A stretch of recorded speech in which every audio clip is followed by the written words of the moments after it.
Next topic पढ़ते हैं persuasion.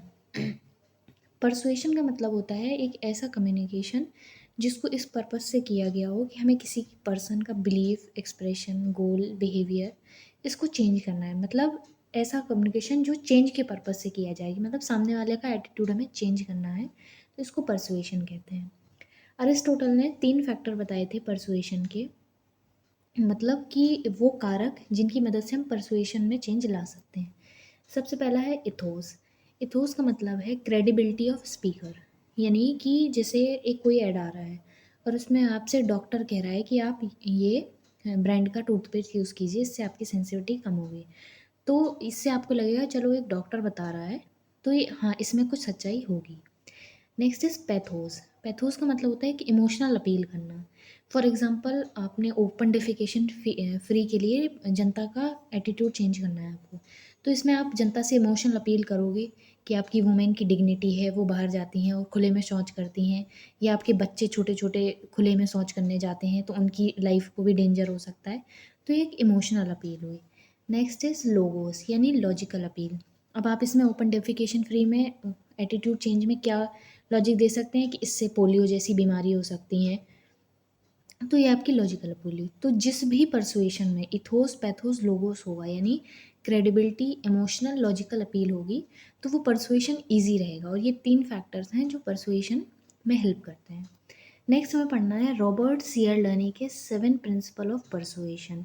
Robert सियरडनी ने परसुएशन के 7 प्रिंसिपल दिए थे कि इन ये फैक्टर्स हैं जिसकी वजह से परसुएशन होता है। उसमें सबसे पहले है रेसिप्रोकिसिटी। रेसिप्रोकिसिटी का मतलब होता है लेन देन, वैसे नॉर्मल में, लेकिन यहाँ पे है individuals have a social tendency to do something in return for a kindness और फेवर्स। मतलब अगर किसी ने आपके साथ काइंडनेस या आपके ऊपर कोई उपकार किया, तो ये एक सोशल टेंडेंसी होती है कि आप उसको रिटर्न में ज़रूर दोगे। जैसे कोई वेटर है, वो उसने आपको बहुत अच्छे से सर्व किया, बहुत अच्छे से टिप मतलब ट्रीट किया आपको, तो आप उसको एक अच्छी टिप दे के जाओगे। Next is social depth. People attempt to imitate the behaviour performed by other members of group. मतलब आप जिस भी ग्रुप में हैं तो आप उन इमिटेट करने की कोशिश करोगे बाकी लोगों जैसा। मतलब जैसे अगर आपके ग्रुप में सब लोग अच्छे वेस्टर्न कपड़े पहन के आएंगे, तो आप भी उनको इमिटेट करने लगोगे और आप भी वेस्टर्न कपड़े पहनने लगोगे। एनसीईआरटी ने इसी वर्ड को कन्फॉर्मिटी बोला है, that is changing one's own thoughts, beliefs or behavior to align with those of a group in order to be included or accepted by that group। मतलब जिस भी ग्रुप में आप जाना चाहते हो या हो, उसके थॉट्स, बिलीफ और बिहेवियर के साथ अलाइन करना। मतलब जैसी उनकी सोच है वैसे ही आपको रखने पड़ेंगे थॉट्स, और जो भी आपकी बाकी चीज़ें हैं वो आप उस ग्रुप की तरह अलाइन करने की ट्राई करो। Next is consistency. कंसिस्टेंसी का मतलब होता है कि आप अपनी जो इमेज है या रेपुटेशन है उसको मेंटेन करने की कोशिश करोगे या आप उसकी तरफ कमिटेड रहोगे। फॉर एग्जांपल एक ऑफिस में आपका बिहेवियर है कि आप बहुत इंट्रोवर्ट हो, आप ज़्यादा बोलते नहीं हो, सिर्फ अपने काम से काम रखोगे, तो आप कोशिश करोगे कि हमेशा आप ये बनाए रखो। एनसीईआरटी ने इसको कंप्लायंस बोला है, फॉलोइंग द रिक्वेस्ट और ऑर्डर ऑफ ए पर्सन और ऑर्गेनाइजेशन। यानी किसी भी ऑर्गेनाइजेशन के, किसी भी पर्सन के या जो आपसे हायरार्की में बड़ा है उसकी रिक्वेस्ट या ऑर्डर को फॉलो करना, या किसी भी पर्सन के रिक्वेस्ट या ऑर्डर से कंप्लायंस रखना। अब कंप्लायंस के कुछ मेथड होते हैं, मतलब आप किसी से अपनी बात कैसे मनवा सकते हो, रिक्वेस्ट या ऑर्डर को कैसे मनवा सकते हो। तो इसके 3 मेथड हैं, foot in the door, face in the door and low ball. तो सबसे पहले हम देखते हैं foot in the door technique. Foot in the door technique में जो टारगेटेड पर्सन होता है first asks to accept a small request, later persuaded to agree to a larger और मोर कॉम्प्लेक्स। मतलब फुट इन द डोर, आपने gate पे पाँव रखा, यानी आपने उससे छोटी रिक्वेस्ट पहले मनाई, फिर बाद में, जैसे आप पैर पहले रखोगे बाद में पूरा शरीर आपका एंटर करेगा, तो वैसे ही आपने पहले छोटी सी रिक्वेस्ट मनवाई, फिर आप बड़ी रिक्वेस्ट की तरह गए। फेस इन द डोर में अपोजिट होता है कि आपने सिर्फ सीधे अपना मुंह घुसा दिया, मतलब आपने पहले अपनी पूरी बॉडी दे दी, यानी पहले आपने लार्ज और कॉम्प्लेक्स रिक्वेस्ट बोली और फिर आदमी ने छोटी रिक्वेस्ट मानी। अब फॉर एग्जांपल इसको समझते हैं। फुट इन द डोर, जैसे आपने किसी पर्सन से कहा मुझे अपनी गाड़ी 10 मिनट के लिए दे दो, फिर धीरे धीरे आपने टाइम बढ़ाया और एक दिन आपने उससे कहा कि मुझे यार पूरे एक दिन के लिए अपनी गाड़ी चाहिए। फेस इन द डोर, आपने उससे पहले ही कह दिया कि और भाई एक दिन के लिए गाड़ी चाहिए, तो वो बोलेगा यार तू 10 मिनट के लिए मांग लेता तो मैं तुझे ज़रूर दे देता, तो आपने तुरंत कहा अरे 10 मिनट के लिए दे दे भाई, ठीक है। Next is low ball technique. Person is persuaded to agree to a request based on partial info, later full info is provided. आपने उससे कहा भाई बस 10 मिनट का यहाँ तक का काम है और सिर्फ ये काम करने जाना है, फिर आपने उसे बताया कि नहीं भाई मुझे 10 मिनट में इतने ये और भी काम करने जाना है, तो वो मना नहीं कर सकता, ठीक है। Next is authority. People quickly trust experts और इंडिविजुअल इन अथॉरिटेटिव पोजीशन। यानी वही है जैसे कोई डॉक्टर ने या किसी जगह के कलेक्टर ने आपसे कहा कि आप ये चीज़ को प्लीज़ फॉलो करने की कोशिश कीजिए, या जैसे हमारे प्रधानमंत्री नरेंद्र मोदी जी ने कहा कि प्लीज़ आप अपनी जो एलपीजी की सब्सिडी है जिन जिन से पॉसिबल हो पाए वो छोड़ दीजिए, तो एक वो एक अथॉरिटी पे है, इसलिए हमने उनकी बात को माना। इसको ओबीडियंस भी कहा जाता है, because following orders of an authority figure और समवन इन हायर पोजीशन, क्योंकि हम किसी जो अथॉरिटी में पर्सन है हम उसकी बात को मान रहे हैं, यानी उसकी बात से हम ओबीडियंस कर रहे हैं। Next is scarcity. स्कैरिसिटी का मतलब होता है कमी। आपने कभी भी देखा होगा कि जब भी आप ऑनलाइन शॉपिंग करते हो उसमें लिखा होता है लेफ्ट वन, तो आपको लगता है तुरंत ऑर्डर कर लो, ऐसा ना हो ये ख़त्म हो जाए। यानी if people receive a shortage of something they sign to A greater value, तो आपको लगता है भाई इसे कर लो ऑर्डर, ये एक ही पीस बचा है अब। इसमें डेडलाइन टेक्निक भी आती है, जैसे कई बार फ्लिपकार्ट में सेल चल रही तो उसमें लिखा है only you can order up to 15 minutes, तो आपके लिए वो डेडलाइन हो गई अब यार 15 मिनट में करना ही करना है, तो इसमें आदमी और ज़्यादा खरीदने की तरफ प्रेरित होता है। Next is liking. People are easily influence by those they like. अगर आप किसी को लाइक करते हो, जैसे विराट की कोई ब्रांड है या फिर विराट ने कोई ऐड किया प्यूमा का, तो अगर आपको विराट पसंद है तो आप ज़रूर प्यूमा की ब्रांड में एक बार लेना पसंद करेंगे। मैं इसमें सेवेंथ लिखना भूल गई, इसमें सेवेंथ है यूनिटी। यानी if you feel included you are more likely to participate. यानी अगर आपको जैसे लग रहा है कि आप किसी ग्रुप में इंक्लूडेड फील कर रहे हो तो आप उस ग्रुप के नॉर्म्स को ज़रूर एक्सेप्ट करोगे या फिर उस ग्रुप में पार्टिसिपेट करोगे। Next topic is factors affecting persuasion. ये एज इट इज़ एटीट्यूड जैसे हैं, जैसे मैंने एटीट्यूड में बताए थे कि टारगेटेड एटीट्यूड यानी बैलेंस, पॉजिटिव है, नेगेटिव है, कॉन्ग्रुएंट है, सेंट्रल है, पेरिफेरल है, या फिर जो टारगेट पर्सन है उसका एटीट्यूड कैसा है, फ्लेक्सिबल है वो पर्सन या फिर नहीं है, नॉलेजेबल है या नहीं है, सोर्स कैसा है, सोर्स यानी क्रेडिबिलिटी कैसी है, उसकी रिजेंबल कर रहा है वो या नहीं कर रहा, मैसेज ज़्यादा छोटा या बड़ा नहीं है, डायरेक्ट कम्युनिकेशन हो रहा कि नहीं। For this you can watch the attitude lecture. Next is factor influencing persuasion. First is protection of personal ego. When an attempt is made to exert unnecessary pressure on the target, then display behavior contrary to him. For example, आप एक person को persuade करना चाह रहे हो कि आप अपने इस बिहेवियर को बदलो, लेकिन जब आपने उसको बार बार उसी चीज़ पे पिन पॉइंट किया तो फिर वो आदमी अपनी ईगो पे ले जाता है और फिर वो उससे अपोजिट बिहेवियर करने लगता है, मतलब वो परसुएड नहीं होता और वो उससे अपोजिट बिहेवियर शो करने लगता है। फॉर एग्ज़ाम्पल आपने किसी को मनाया भाई ये तेल ले ले मेरा, इससे तेरे बाल झड़ना बंद हो जाएंगे, अब बार बार आप उसको पिन कर रहे हो तो फिर वो अपने ईगो पे ले लेगा, अरे मेरे बाल बहुत अच्छे हैं इतना नहीं। तो ये अर्ली वार्निंग और फोर वार्निंग यानी पूर्व चेतावनी। when target is already aware of the persuasion, resistance to persuasion develops in his mind and the probability of change of attitude is greatly reduced।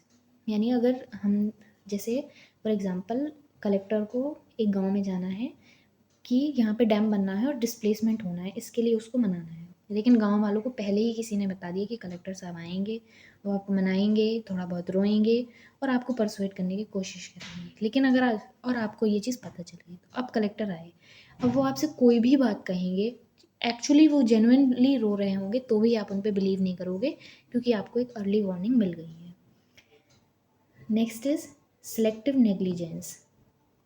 If an attitude is central, he start ignoring the argument given against that attitude. मतलब इसका ये कि अगर आपका कोई attitude central है तो उसके बारे में जो भी अच्छाई मिलेगी वो आप एक्सेप्ट करोगे और जो भी नेगेटिव बातें मिलेंगी आप उसको रिजेक्ट करोगे, यानी सिलेक्टिवली निगलेक्ट करोगे।